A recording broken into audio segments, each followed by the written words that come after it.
ಪ್ರೀತಿಯೊಂದೆ ನಿನ್ನ ವಸ್ತ್ರ, ಪ್ರೀತಿಯೊಂದೆ ನಿನ್ನ ಮಂತ್ರ, ನಿನ್ನ ಸಹನೆ ಸ್ವಾಭಿಮಾನ ಅಪರೂಪವೇ.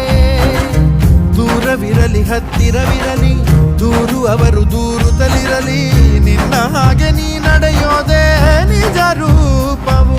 ಕಣ್ಣೀರಿಗೆ ಕಣ್ಣಲ್ಲಿ ಸ್ಥಳವಿಲ್ಲ, ನಿನ್ನ ರೆಪ್ಪೆಯ ಕಾವಲು ಇರುವಾಗ